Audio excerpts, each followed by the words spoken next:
Hey guys, Royal Enfield ஓட Hunter 150 அப்படிங்கிற new model Hunter variant பார்த்தீங்கன்னா 150cc இந்தியாவில் வந்து லான்ச் பண்ண போகிறாங்க. அண்டர் 1,40,000 எக்ஸ்ஷோரூம் ப்ரைஸில் லான்ச் பண்ண போகிறதா அனௌன்ஸ் பண்ணியிருக்காங்க. ஸோ இந்த ஹண்டர் 150 என்ன மாதிரியான கான்ஃபிகரேஷனில் இந்தியாவில் லான்ச் பண்ண போகிறாங்க, என்ன ப்ரைஸ், எத்தனை வேரியன்ட் லான்ச் பண்ண போகிறாங்க அப்படிங்கிறதெல்லாம் கொஞ்சம் டீட்டெயிலாக இந்த வீடியோவில் பார்க்கலாம். உங்களுக்கு ராயல் என்ஃபீல்டு பைக்ஸில் எந்த பைக் வேல்யூ ஃபார் மணியாக தெரியுது அப்படிங்கிறத காமெண்ட் செக்ஷனில் கமெண்ட் பண்ணுங்கள். இந்த வீடியோவை கடைசி வரைக்கும் பாருங்க. உங்களுக்கு பிடிச்சிருந்தா லைக் பண்ணிக்கோங்க, நம்ம சேனலையும் சப்ஸ்கிரைப் பண்ணிக்கோங்க. ராயல் என்ஃபீல்டு பைக்ஸ் எல்லாமே 350க்கும் மேலே 350cc இருக்கிறதுக்கான ரீசன் என்ன அப்படின்னு கேட்டிங்கன்னா, அந்த பைக்கோட கெப்பாசிட்டி வந்து பார்த்தீங்கன்னா உங்களுக்கு ரெகுலர் யூசேஜுக்காக இருக்கிறதா இருக்காது. ஏன் அப்படின்னு கேட்டிங்கன்னா, ராயல் என்ஃபீல்டு பைக்ஸ் எல்லாமே உங்களுக்கு வந்து பிக்கர் இன்ஜின்ஸ் வந்து லாங் ரன் இருக்கக்கூடிய ஒரு பைக்ஸாக தான் இருக்கும். நீங்கள் ஒரு லாங் ரைடு போகிறீங்க அப்படின்னா, இல்லை ஒரு ஹில் ஸ்டேஷனில் யூஸ் பண்ணுறீங்க அப்படின்னா பர்ஃபெக்டாக இருக்கக்கூடிய பைக்ஸாக இருக்கும். பட் லோக்கலில் யூஸ் பண்ணும்போது கண்டிப்பாக ரொம்ப கஷ்டமாக தான் இருக்கும். நீங்கள் ஒரு 350cc 200 kilograms பைக் வந்து நீங்கள் ஸ்டார்ட் பண்ணி அதை கொண்டு போகிறதுங்கிறது மிகப்பெரிய கஷ்டமாக இருக்கும். அதனால தான் இந்த ஹண்டர் 350 பார்த்தீங்க அப்படின்னா இந்தியாவில் லான்ச் பண்ணாங்க. வைப்ரேஷன் லெஸ்ஸாக இருக்கும் அப்படின்னு சொன்னாங்க. அதே சமயம் பார்த்தீங்கன்னா ப்ரைஸ் ரொம்ப ரொம்ப அஃபோர்டபுள் தான்.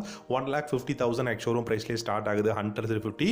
ஸோ இதை விட ரொம்ப அஃபோர்டபுளில் எவ்ரிடே யூசேஜுக்கு இருக்கக்கூடிய பைக்காக 150cc டிஸ்பிளேஸ்மெண்ட் இருக்க மாதிரியான பைக் வந்து ராயல் என்ஃபீல்டு இந்த 2024 வந்து லான்ச் பண்ண போகிறாங்க. ஹண்டர் 350 மட்டும் நமக்கு 150 வரப்போகிறது கிடையாது. கிளாசிக் 150யும் வந்து பார்த்தீங்கன்னா அப்கமிங் வந்து லான்ச் பண்ண போகிறாங்க. இந்த ஹண்டர் 150 பொறுத்த வரைக்கும் உங்களுக்கு ஹண்டர் 350 டிசைன் பேட்டர்ன்லாம் இருக்க போகுது. அதே மாதிரி இந்த பைக்கில் உங்களுக்கு பார்த்தீங்க அப்படின்னா 5-speed gear box and then oil cooled தான் இருக்குங்கிறத சொல்லியிருக்காங்க.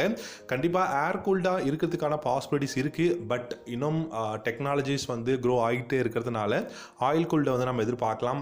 டிஜிட்டல் அனலாக் இன்ஸ்ட்ருமெண்ட் கிளஸ்டர் வந்து கொடுக்க போகிறாங்க. இந்த பைக்கில் உங்களுக்கு ஜிபிஎஸ் நேவிகேஷன் அண்ட் ப்ளூடூத் கனெக்ஷனும் வரதுக்கான பாசிபிலிட்டிஸ் இருக்குது. ஆனால் ஹெட்லைட் உங்களுக்கு எல்இடியில் வருமா, இல்லாட்டி வந்து ஹாலஜனில் கொடுப்பாங்களா அப்படிங்கிற ஒரு கொஷின் இருந்ததுன்னா, அந்த மாதிரி ஒரு கொஷினே நமக்கு தேவை கிடையாது. ஏன்னா halogen indicators, halogen headlamp, halogen tail lamp தான் வந்து கொடுக்க போகிறாங்க.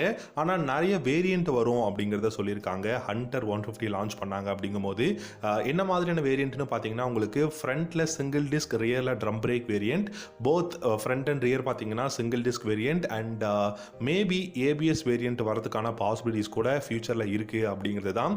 ஸோ ஹண்டர் வேரியண்ட் 150 வரதுக்கான ரீசன் ரொம்ப ரொம்ப அஃபோர்டபுள் ப்ரைஸில் கொடுக்கணும் அப்படிங்கிறதுக்காக. ஏன்னா குளோபல் மார்க்கெட்டில் இப்போ பார்த்தீங்கன்னா எல்லாரும் 650cc 500 400cc அப்படின்னு சொல்லி பைக் லான்ச் பண்ணும்போது ராயல் என்ஃபீல்டு அவங்களுடைய ஹையர் கெப்பாசிட்டி இருக்கக்கூடிய பைக்ஸோட அப்டேட்ஸ் வந்து கொடுத்துக்கிட்டே தான் இருக்காங்க. அது மட்டும் இல்லாமல் ரொம்பவே பாப்புலராக இருக்கக்கூடிய இப்போ ரீசன்ட் டைமில் பார்த்தீங்கன்னா ஒரு 2-3 இயர்ஸில் நமக்கு ஹண்டர் அப்படிங்கிற இந்த நேம் வந்து ராயல் என்ஃபீல்டு நிறைய யூஸ் பண்ண ஆரம்பிச்சிட்டோம். ஸோ அதன் காரணமாகவும் நமக்கு ஹண்டர்லேருந்து 150cc பைக்ஸ் லான்ச் பண்ணுறதுக்கான பாசிபிலிட்டிஸ் இருக்கு. டெலஸ்கோபிக் ஃபோக்ஸ், ரியர்ல ஷாக் அப்சர்வர் தான் கொடுக்க போறாங்க. அண்ட் நமக்கு நல்ல அப்ரேட்டான ஹேண்டில் பார்ஸ், ஃபிளாட்டான சீட் வந்து கொடுக்க போறாங்க. ரொம்ப நல்ல பில்டு குவாலிட்டியும் இருக்க போகுது. அதில் எந்த விதமான சந்தேகமும் கிடையாது. ஸோ இது எல்லாமே நமக்கு ஒரு 150cc இன்ஜின் டிஸ்பிளேஸ்மெண்ட் இருக்கக்கூடிய பைக்ல வரும் அப்படிங்கும்போது டெஃபினட்டா பெஸ்ட்டாக இருக்க தான் செய்யும். இந்த வருஷம் எதிர்பார்க்கலாம். ஸோ இந்த வீடியோ பிடிச்சிருந்தா லைக் பண்ணிக்கோங்க. தேங்க்யூ ஸோ மச் ஃபார் வாட்சிங். அடுத்த வீடியோவில் பார்க்கலாம். Have a good day.